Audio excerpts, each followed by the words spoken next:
brought this because I like it. Well, hang on, you've just... No, I like it. This is brilliant, but I like this. Now, in very trying times like these, I think we all need to kind of take a step back. We need to go back to the original book, you know, what they call the world's greatest story, and we need to all just take a minute and think about the words from the big man upstairs. You know, the guy who died, came back to life, and ended up being the whole center of a whole religion that led a revolution. On Earth, they may say y'all weirdos need Jesus, but on Scadrial, they say y'all nobles need Kelsier. Step on it, Daddy! But before we get started, this video is sponsored by Aura. Avatar and Mistborn both have heroes protecting the people they love from empires, but here is a real threat: data brokers. I googled myself, and the amount of data that I found about my family had me in more twists and turns than the final chunk of a Brandon Sanderson novel. Not just my info, but my family members, my kids, and because I create content online, data brokers are making my entire family vulnerable. Aura protects everyone under one plan: data removal, dark web monitoring, fraud alerts, a VPN, your whole family, multiple tools working together like the Avatar themselves. Try it for free for 14 days at aura.com/Reptarus on ice. Protect your family's data today. And thank you to Aura for sponsoring this video, and thank you, the viewer, for making this possible. So you have finished Avatar: The Last Airbender for like the 20th time, and you still feel yourself saying, I need something else that makes me feel like this. Well, the bad news is that there isn't one, at least not a TV show. Good news is I have a book series for you, and it is called Mistborn. So I'm a parent of 4 kids, and I have basically watched 3 of my 4 kids just all go through the same Avatar stage 3 times. And every time we have had the discussion of what's next. Now, there is a reason why Avatar fans keep recommending Mistborn to each other and vice versa. Very similar storytelling DNA.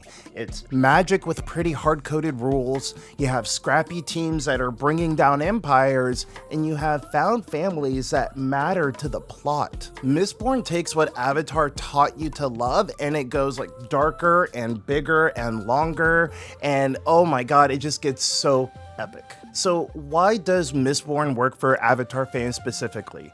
I'm gonna present 3 reasons why, and because it is YouTube, I'm gonna present them in a numerical list. Reason 1. Magic with rules. So you probably remember the monumental moment where Toph was trapped in that metal cage. She can't see, she can't bend, she's completely helpless. But through her brilliant mind, she figures out that metal has earth in it, impurities, and if it's got earth in it, it can be bent. At that moment, she invents an entirely new kind of bending right there inside that box. These are how you create these moments of genius, moments that are born from understanding the system that has been presented to you. By watching Avatar, you learn that magic has rules that you can not just learn but master. There are 4 elements, all with clear limitations. Fire needs fuel, water needs a source, and earth needs ground. It's a bit simplistic, but you know what I mean. And I mean, here's also what makes Avatar special. As the series progresses, the show trusts you to understand the system deeper. It doesn't hold your hand. You track which elements work where, when they're the strongest, and how they can counter each other. Firebenders lose power during solar eclipses. Waterbenders are strongest under the full moon. You figured all of this out just by watching the fights and noticing the patterns. I mean, from everything I can remember, fans predicted bloodbending before the show revealed it because you understood the rules well enough to extrapolate. That's how you create these amazing moments. This is how you create limitless hard magic systems. Reason number 2. Underdog teams versus empires. So we have 1 airbender, 1 waterbender, a guy with the boomerang, and a blind earthbender, and a reformed prince. They walk into the bar and they topple the entire Fire Nation. I think that one of the most crucial things that Avatar taught a lot of younger people is that you don't beat empires by being stronger, you beat them by understanding the systems better. Specifically, calling back to the set piece with the drill in Ba Sing Se. Sokka is able to find the structural weak point, Toph holds the platform stable so others can move, Katara cuts the braces with precision using water slicing, and Aang is able to deliver the killing blow with airbending. Every person is exploiting their specialty in perfect coordination. If you remove any of them, then the drill ends up winning. That is tactical specialization. Each person creates an opening that the others exploit. Mistborn makes this the entire revolution strategy by having a team of thieves that are executing the ultimate heist by stealing an empire and giving it back to the people. Reason number 3, found family that's functional, not just emotional. So Team Avatar doesn't work together because they like each other. I mean, Sokka and Toph, they are constantly bickering. They work because they need each other, but not just tactically. This is about finding where you belong in the story. It's about when the plot called life needs what you uniquely are, and you need to be needed for that. For example, the library episode. Sokka's skepticism saves them from when Wang Shi Tong attacks. He's the non-bender who questions magic, and the team needs someone who thinks that way. And Katara doesn't just heal wounds, she is the emotional center who keeps everyone from fragmenting after failures. Toph sees what others miss, literally and figuratively, calling out denial when the team's lying to themselves. Each person has a role in the story and it can't work without him, but in a way it's also the role that they need to play, not only to help everyone else grow, but for themselves to grow as well. I think of Zuko at the Western Air Temple. Everyone says no, but he earns his redemption by becoming what the team and what he needs to be. The reformed enemy who understands how the Fire Nation thinks from the inside, and he needs the team to want him for that, not just tolerate him. And from there they grow respect, understanding, and then friendship. Mistborn does this with Ven, the main character of the story, learning the crew is real family, but she's got all the powers and none of the trust. The question isn't can they fight together, it's can she believe people actually care about who she is and not just what she can do. This is a theme that is discussed in Avatar to a certain degree, but I think in Mistborn it's really nice how you get a lot of time in Ven's head. You understand why she feels that way. I think in a structural way, found family works when your place in the story matches what you need to feel whole, and not just, whole, but in order to be ready for growth. So in brief, I think those are the 3 biggest things about Avatar: The Last Airbender that are going to basically directly translate once you start Mistborn. So before we get into this, I'm just going to say there's not really going to be any Mistborn spoilers. I'm mainly trying to introduce you to the world, the settings, and basically just like the first, maybe a little bit of the first chunk of the first book. Like the biggest spoiler that I have is that there is a second era, which you already know if you just look at the number of books in the series. So this is how Mistborn takes everything from Avatar: The Last Airbender and then just like cranks it up to 11. Like right off the bat, real talk, Mistborn is significantly darker than Avatar. Avatar had war and trauma, but it always stayed hopeful. But Mistborn starts after the bad guys won.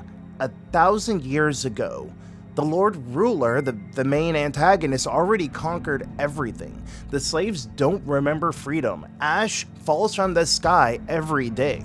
This is the normal. It's like basically imagine 2025, 2026, but every day. That's the new normal. In Avatar, it would stop the Fire Lord. Mistborn, it's the Fire Lord won 1,000 years ago and made himself immortal in the meantime. So in the world of Mistborn, there is a caste system where there are the nobles and the Ska. And the Ska and the nobles are just regular ass humans that have just been broken up because some families were close to the Lord Ruler when he took power, and then there's everyone else. Kinda telling. Now what do we do? You get that same scrappy early Star Wars energy, but oh my god, the world itself is just significantly more bleak.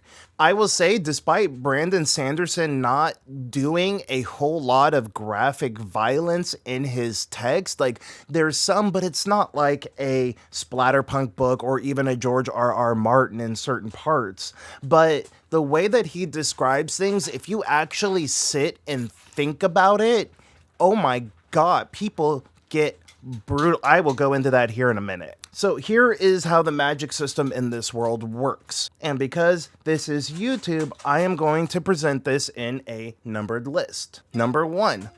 Instead of 4 elements, there are 16 metals. Yes, that sounds like a lot, but I promise you can handle it. You tracked 4, you can keep track of 4 times more that. So you learn how this magic system works by writing Shotgun in Ven's head across like 400 pages. She discovers them as you do. You learn that a metal like tin is extremely common and extremely cheap, and a metal like atium, which allows you to see into the future, it costs entire kingdoms, which makes sense. Steel pushing is weaponized airbending. One of the names for it in this world is Allomancy, and it works pretty much like you would think. Push on metal, fly backwards unless you're heavier. It's very much Newton's third law as magic. A metal like tin, it actually enhances all 5 senses. So going back to Toph and their seismic sense, it's that, but on an even grander level, being able to sustain it at all times. In this world, Mistborns are similar to avatars, and because of that, whenever they are shown, they're almost always either hunted down or controlled by powers that be, the nobles, the elites of the world. So just like being an avatar being hunted down by the Fire Nation, you need 4 elements to survive. Being a Mistborn trying to take down the Lord Ruler, you're gonna need all 16. The first time that Ven burns pewter, she's a street kid who's been literally beaten down her whole life, but suddenly she's stronger, she's faster, her body is able to become a weapon. You're inside her head feeling what it means to fight back for the first time.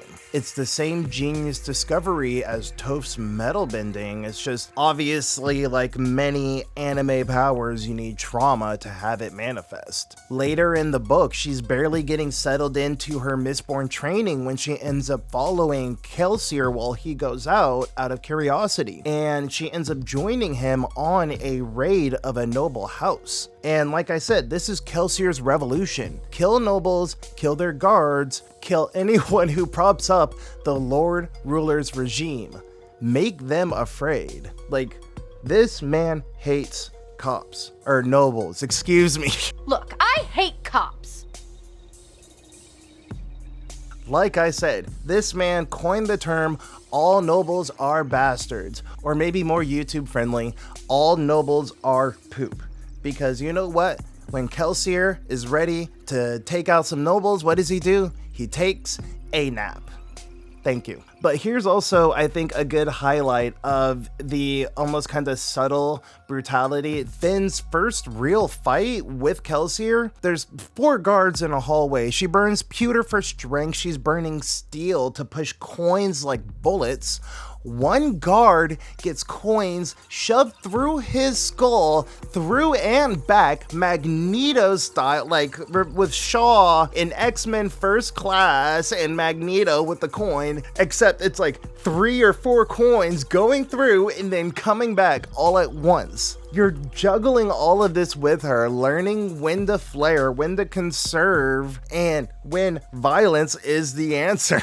She's standing there, there's 4 people dead, she's shaking afterwards, but I mean, she survived. It's the same tracking that you did with Aang mastering multiple elements. It's just more brutal, there's just a couple more elements, and the people are dying. You're not just winning these fights, people are getting eliminated. Number 2. Professional thieves plan a revolution. So as I stated earlier, Team Avatar is like the OG millennial found family, very Star Wars style ragtag rebels learning to save the world together. But Kelsier's crew, they're family, like Fast and Furious family. Not we found each other and bonded through adversity family. It's more like we're elite criminals with absurdly specific superpowers planning to kill God, and we're gonna monologue about family values between heists family. It's very much the same energy, just more significantly unhinged. Hell, I'm sure by the end of the entire Mistborn series, they're gonna be in space, just like the final Fast and Furious movies.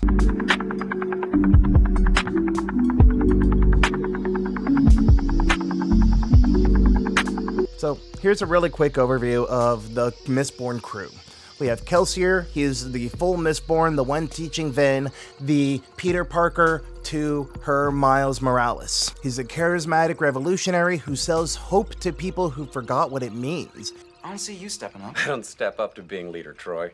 I reluctantly accept it when it's thrust upon me. He's not careful, he's not subtle. He is all mood, all brood, the original Aura farmer. Maybe quite literally. I don't know if I spoiled anything. And let me reiterate again, this man hates nobles. He saw the French Revolution and he said that's not a bad warm-up. Like, if he were here today, he would say that the first thing that Americans would need to do is... But Kelsier is standing on rooftops in the mist, visible to the Ska working below, and the Lord Ruler's Inquisitors could kill him for this, but he's not just aura farming, he is being the visual representation of the hope that the people need. And I think that is what makes him dangerous. Not just the metals that he's burning, not just the nobles that he is eliminating, but it's the belief that he creates. The Empire can just kill Allomancers, yes, but the whole basic premise is that you can never kill an idea. See my V for Vendetta video. And yes, whenever Kelsier comes down from the mist in order to kick butt, he's always going, pick it up, pick it up, pick it up, pick it up. Clubs is the grumpy old smoker who runs the shop that becomes their hideout. He burns copper in order to hide the crew's Allomancy from other Seekers and other Ten Eyes, basically creating a zone where Inquisitors can't detect them.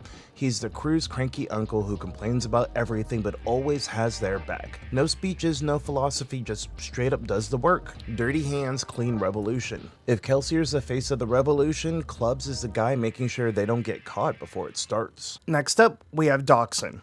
No powers at all.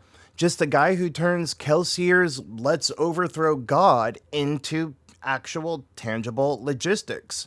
He's got backup plans, he's got supply chains, bribery budgets. He's the crew's conscience and the calculator. Very much Rabute Gilliman except for thievery. And yes, it is very fair to say he is essentially the equivalent of that one white kid who hangs out with all of the other black kids at school. And then we have Marsh, who is Kelsier's older brother. He doesn't even have powers, he's not a Mistborn, not even a Misting, but he's the most dangerous person in the crew because he volunteered to infiltrate the Steel Ministry, the Lord Ruler's priesthood, the people who make Inquisitors. Marsh is intelligence gathering from the inside of the most terrifying organization on the planet. No backup, no powers, just conviction that someone has to know how the enemy thinks. That is the definition of built different. Next, we have Ham. He is what they call the muscle, the thug. Or maybe back in the day they would have called him a goon, but I don't know so much anymore.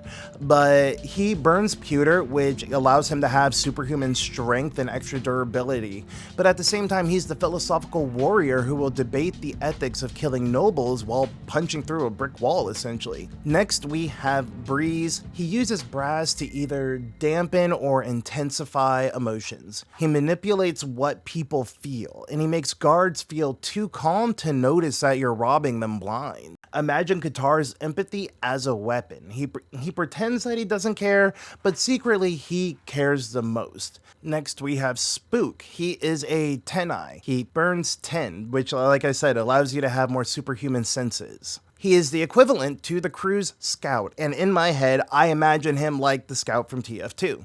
Grass grows, birds fly, sun shines, and brother, I hurt people. Boink! I'm a force of nature. Bonk! If you were from where I was from, you'd be fucking dead. Woo! He hears heartbeats through walls. He can track people by scent. He's young. He talks in a weird Gen Alpha street slang, and he completely idolizes Kelsier. He is very much the young blood of the group. Sazed is different. He is what they call a terraceman. He's not ska nor noble. He is a keeper, which means that he uses his own form of Allomancy to store knowledge in metal mines. While Kelsier is teaching Vin how to fight and kill, Sazed teaches her to read, to think, to question. He's got encyclopedic knowledge of hundreds of religions, cultures, and philosophies. He is the crew's conscience in a way. When Kelsier says burn it all down, Sazed asks, what are we building after? He's very much Uncle Ero energy, the wise mentor who's seen too much but still believes in the people. And then, once again, we have our main protagonist of the story, Vin. She finds out that she is a full Mistborn. She can burn all 16 metals like Kelsier. Vin is the street kid entering this world, none of the trust from the crew, and also just no trust for anyone else due to the life that they lived. And through their giant heist, through their journey, she learns that family at the end might not be such a con. Aww. Part 3. All the powers, but different questions. Aang masters all 4 elements. Vin is burning all 16 metals. Everyone else gets 1. Both are younger than expected, both are reluctant, both are learning while having to fight for their lives. But I think that both series end up being able to ask profoundly different questions. With Aang, a lot of his journey is how do I accept this responsibility? And with Vin, I feel like a lot of her journey is how do I trust myself with power when I've been powerless my whole life. Avatar is about accepting destiny. Aang's journey is the classic Chosen One story. He is the Avatar. The world needs him to restore balance. Destiny isn't really a suggestion, it's a burden and his entire purpose. He didn't ask for it, but he accepts that. But there is a deeper question that both series ask. What does it mean to be chosen? And what happens when future generations inherit your choices? So, flashing to The Legend of Korra, the second series after the end of Avatar: The Last Airbender, the series itself does a lot of psychoanalyzing about whether having an avatar is even necessary. Does the world need a chosen one anymore? Can one person really balance everything? Korra lost her connection to past lives. She's living with a legacy that she can't even access, and every villain she faces asks, what if the Avatar is the problem? And I think one of the most important through lines through the Mistborn series itself is choosing who you become despite destiny. There is a prophecy, a very vague prophecy, that the hero of ages will save the world. There are characters that think that they are following fate, but Brandon Sanderson explicitly deconstructed the Chosen One prophecy in this series. What if prophecy itself is suspect? What if prophecy itself has been manipulated?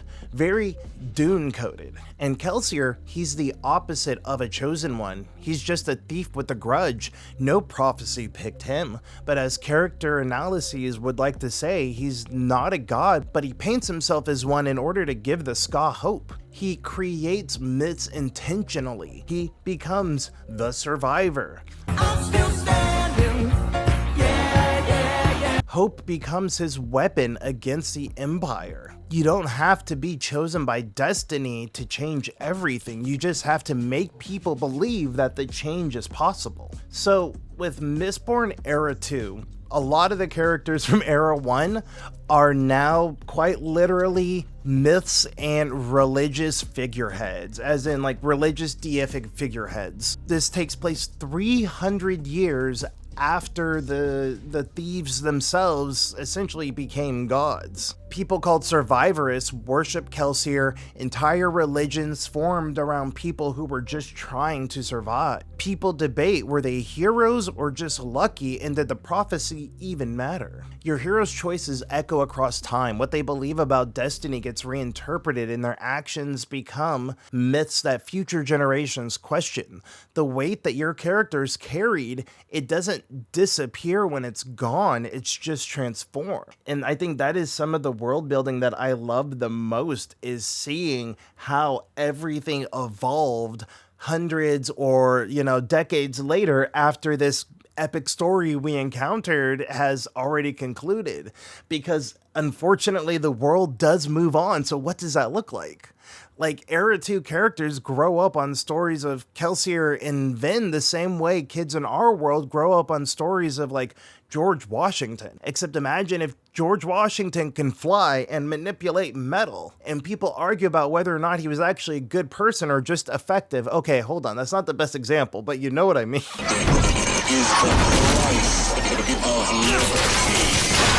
It's good storytelling. It's just such good world building.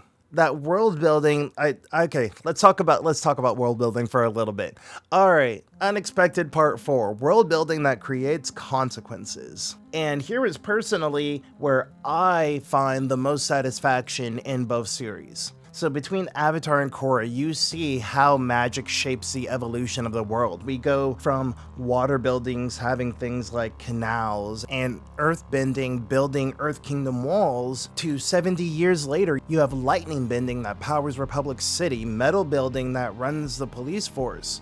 Magic didn't replace technology, it evolved with it. So when you have a world where people can manipulate your emotions using metal, you have to have some sort of guard against that. So what do? They use aluminum. Aluminum negates pretty much all of these allomantic powers. So you have hats that are lined with aluminum. So people have tinfoil hats. I'm sorry, I'm explaining the joke, but people have tinfoil hats in this world, and it makes sense.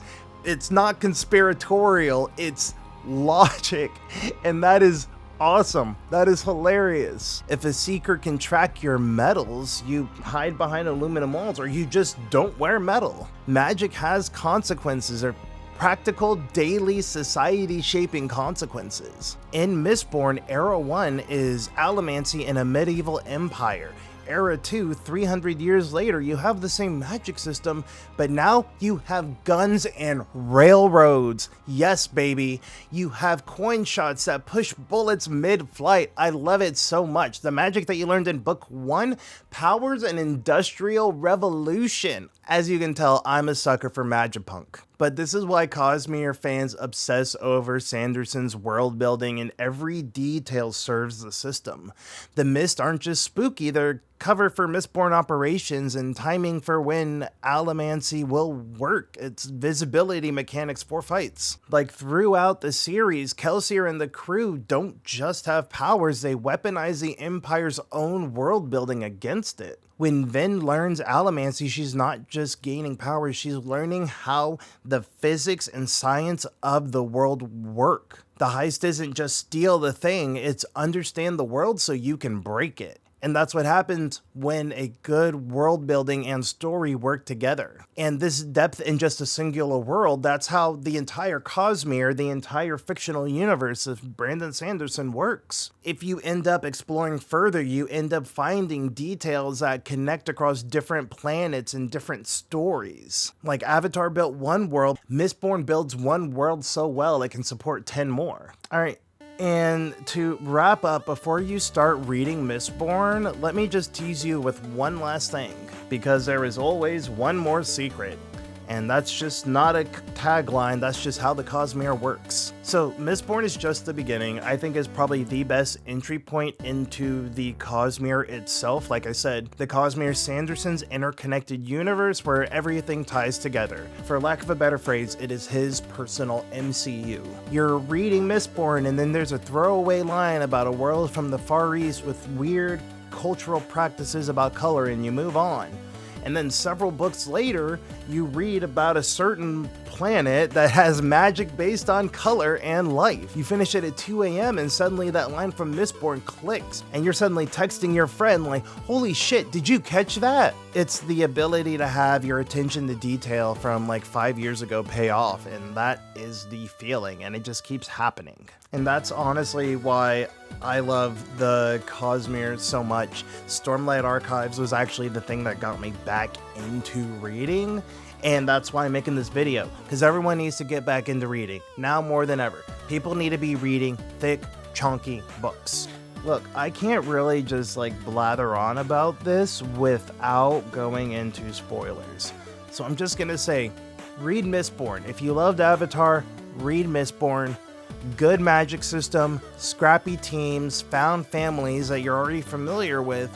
It's deeper, darker, and it doesn't end when you close the book. Don't worry about like reading order. Brandon Sanderson has his suggested reading order as well, but I still think most people will think, Brandon Sanderson will still think, Mistborn is the entry point. Audiobooks are valid, libraries are valid, graphic audio is valid. I love graphic audio. Fight me. You already know how to love these stories. Mistborn shows you what happens when they don't have to stop. So, if you made it this far, I want to thank you for watching this video. We're still kind of getting warmed up for the year, but I really wanted to talk about this. I don't know why, I just did. So here we are, and I actually we're probably gonna do some more kind of like tech, modern stuff for the next few videos, but I wanted to go ahead and tell you guys to read a damn book.